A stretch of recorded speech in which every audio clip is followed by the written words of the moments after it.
Bueno, continuando con la serie de videos, lo que vamos a ver hoy es la matriz impedancia de falla de secuencia positiva y negativa, las corrientes de fallas trifásicas y los voltajes en las barras cuando ocurre una falla trifásica.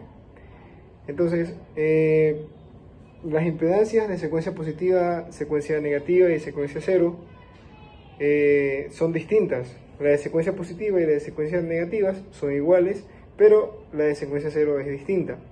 Entonces, por eso se hace el análisis de estas matrices de forma diferente. Hoy vamos a ver el análisis de secuencia positiva y negativa, que viene a ser la misma matriz. Y en el próximo video veremos lo que es las matrices de secuencia cero. ¿Sí? Listo. Entonces, aquí tenemos un ejemplo en el cual tenemos tres generadores y tres líneas que están interconectadas. Tenemos una carga en la barra 3.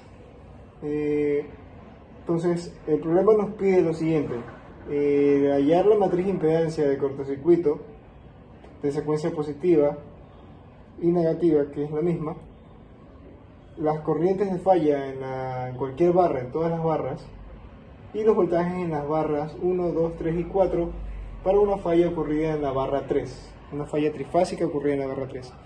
Bueno, como se habló en el video anterior, hay que tener en cuenta 5 aspectos importantes para el análisis de fallas. Entonces, uno de esos aspectos era que la corriente de carga iba a ser muy pequeña en comparación a la corriente de falla. ¿Sí? Lo que se quiere decir ahí es que la corriente de carga, ya sea estas residenciales, estas no van a tener ningún aporte a la corriente de falla. Pero en cambio, si es que tienen una carga motorizada, un motor, estas sí van a tener aporte a la carga, a la falla, perdón. Esto es importante. Como aquí vemos una carga que es residencial, de tipo residencial, no lo especifican, entonces voy a decir que lo omito y no lo tomo en cuenta para el análisis de falla. Como ya se habló también en el primer video, los voltajes internos de los generadores iban a ser los mismos, iban a ser iguales. ¿Qué quiere decir los voltajes internos? Lo vuelvo a comentar. Los voltajes internos es los voltajes antes de la reactancia de cada uno de los generadores. Entonces, nosotros podemos conformar un solo generador ideal para suplir los tres generadores que están alimentando al sistema. Entonces, lo que se hace es dibujar un generador ideal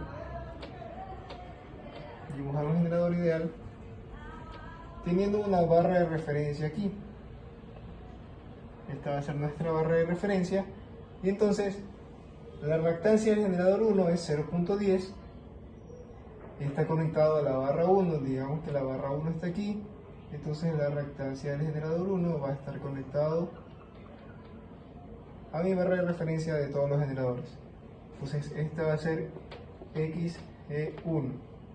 Listo, barra 1. Acá tengo mi barra 2. Mi barra 2 está interconectada a través de una línea con la barra 1, y esta va a ser mi XL12. La barra 2 está conectado a un generador a la barra 2, entonces tenemos que aquí va a haber una reactancia, la reactancia del generador 2, XE2 conectado a la barra de referencia. Tenemos la barra 3, la cual está interconectada con la barra 1,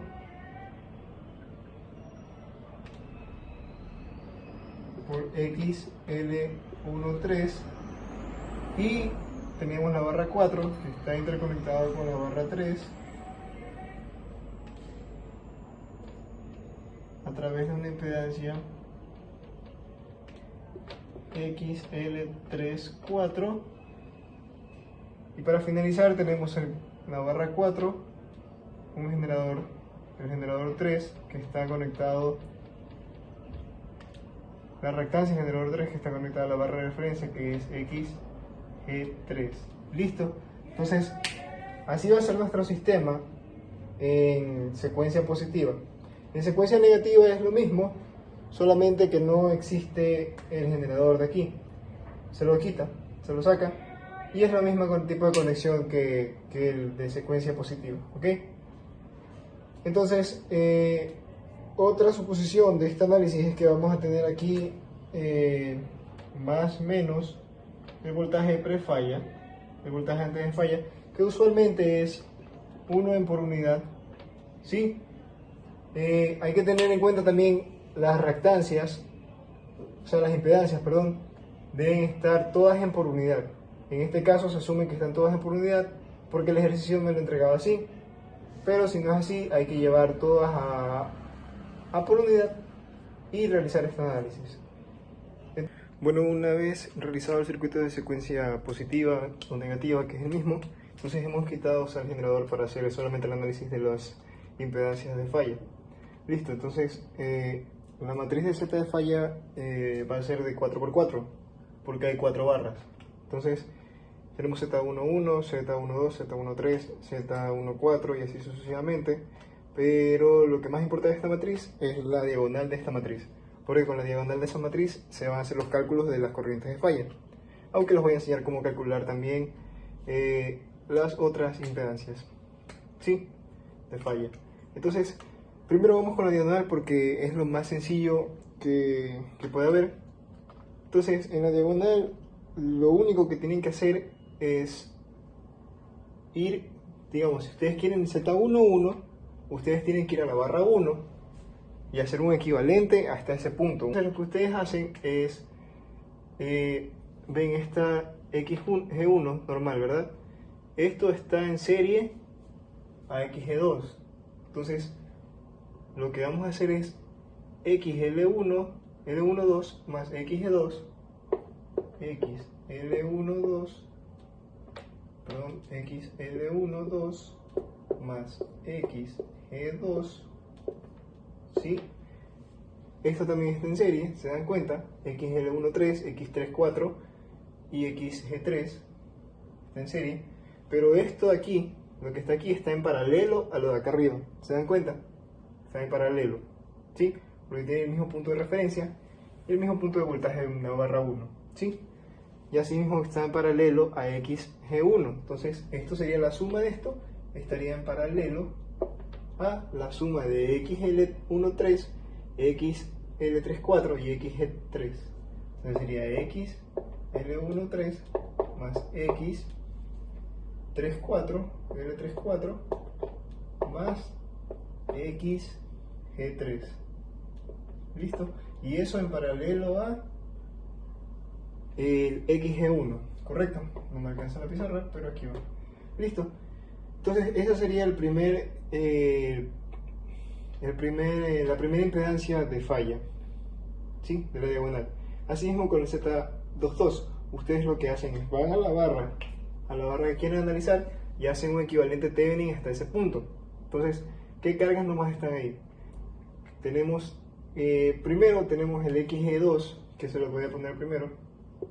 XG2, ¿sí?, está en paralelo a, ¿qué?, a la suma de esto de aquí, ¿sí?, a la suma de esto de aquí. Entonces, en este caso, si se dan cuenta, ustedes van a la barra 1 y aquí ustedes obtienen primero un paralelo entre estas dos. Al reducir ese paralelo entre estas dos líneas, o sea, la línea desde la barra 1 hasta la barra de referencia y la línea de la barra 1 hasta la barra de referencia, esta tiene XG1 y aquí tiene las otras tres. Entonces eso está en paralelo y ahí vendría a estar en serie a XL12, ¿correcto? Y luego de eso vendría a estar en paralelo a XG2, ¿sí? Entonces, lo primero que se hace es, sería XL12, ¿verdad?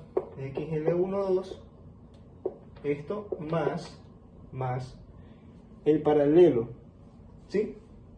El paralelo que está aquí, que sería XG1 en paralelo a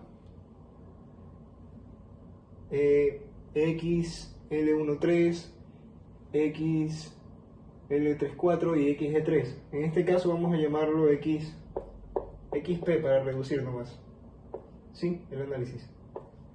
Entonces, una vez que se haga eso, se obtiene el resultado de X22. ¿Sí? Listo. Entonces con X33, con Z33 va a ser igual. Ahora para calcular el Z33, lo que ustedes tienen que hacer es ir a la barra 3, ¿verdad? Entonces en la barra 3 ustedes van a ver el equivalente.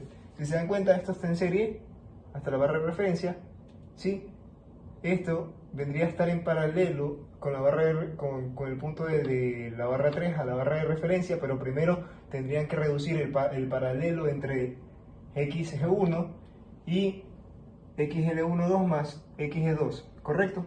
Entonces reduciendo ese paralelo estaría en serie a esto, y eso estaría en paralelo a las cargas XL34 que está en serie a XG3, ¿sí?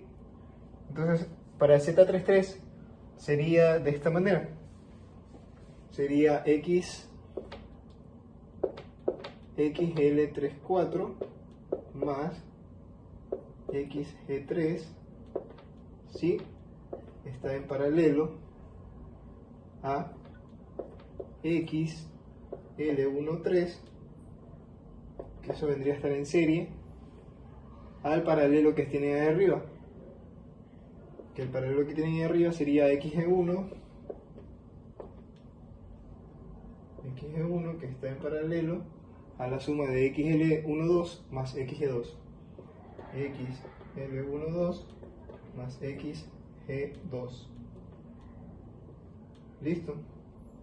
Asimismo sucede con el Z44, pero como no tenemos espacio, no lo vamos a hacer, sino que vamos a poner ya los resultados de una vez. Y lo que quería comentarles es nuevamente que la matriz impedancia de falla es una matriz simétrica. Entonces, como se dan cuenta aquí, Z12 va a ser igual a Z21, Z13 va a ser igual a Z31, Z14 va a ser igual a Z41 y así sucesivamente. Lo que están en la parte superior de la matriz, en la parte superior de la diagonal de la matriz y en la parte inferior de la diagonal de la matriz. Entonces, listo, esto es importante, estas Z son importantes, la diagonal, porque aquí ustedes van a sacar el cálculo de las corrientes de fallas trifásicas. Entonces, ya les voy a indicar cómo se calcula esa corriente de falla trifásica y luego iremos por el cálculo de las admitancias, de las impedancias de falla Z12, Z21, Z31, Z13 por método de inyección de corriente. Sí. Entonces nosotros tenemos aquí las cuatro impedancias de la diagonal de la matriz, como les dije, Z11, Z22, Z33 y Z44. Lo único que hacen es reemplazar, que hicieron el equivalente, y para el cálculo de las corrientes de falla, las corrientes de falla son las corrientes de fallas trifásicas son de la secuencia positiva, nomás se toma en cuenta la secuencia positiva. Entonces, recuerden que ustedes tenían aquí un generador, ¿sí? Un generador aterrizado.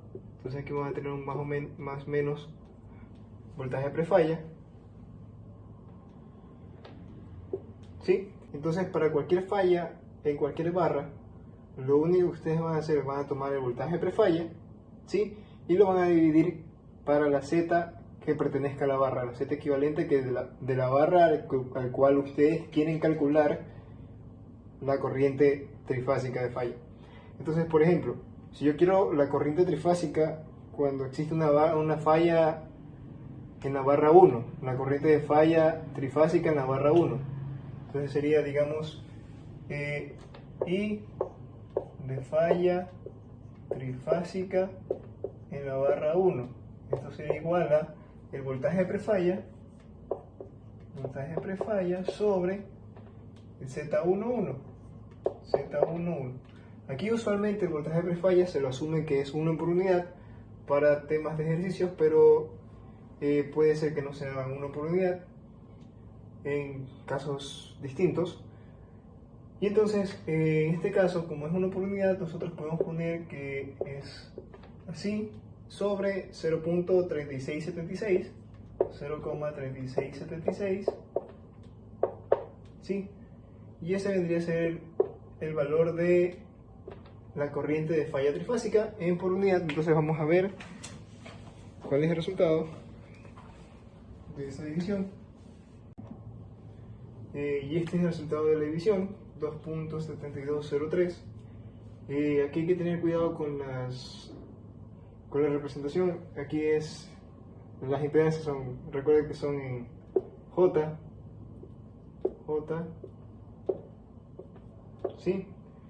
Y como es J, aquí va a ser menos J, o a un ángulo, o 2.7903 a un ángulo de menos 90 grados, que es lo mismo, o aquí 0.3676 a un ángulo de 90 grados, ¿sí? Lo que importa ahorita es la corriente de falla trifásica en la barra 3, porque después vamos a hacer el cálculo para hallar los voltajes y en cada una de las barras teniendo una falla trifásica en la barra 3, ¿sí? Entonces tenemos que I de falla trifásica en la barra 3, ¿sí? Vamos a borrar esto un poquito. I de falla trifásica en la barra 3 es 1 sobre 0.2886 J, y esta corriente va a ser igual a va a ser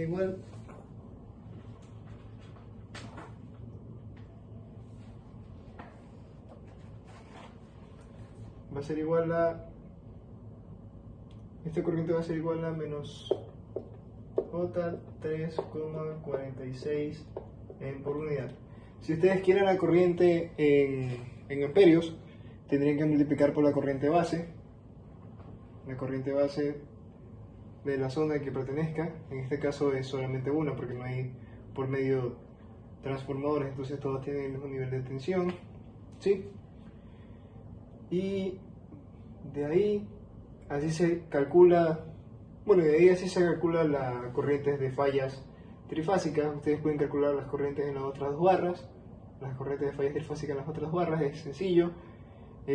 Vamos a ver ahorita el análisis de las Z de 1,2, Z2,1, Z3,4 y así sucesivamente las otras, las que no pertenecen a la diagonal, que es una manera sencilla. Hay una manera sencilla de calcularlas, que es el método de inyección de corriente, ¿sí?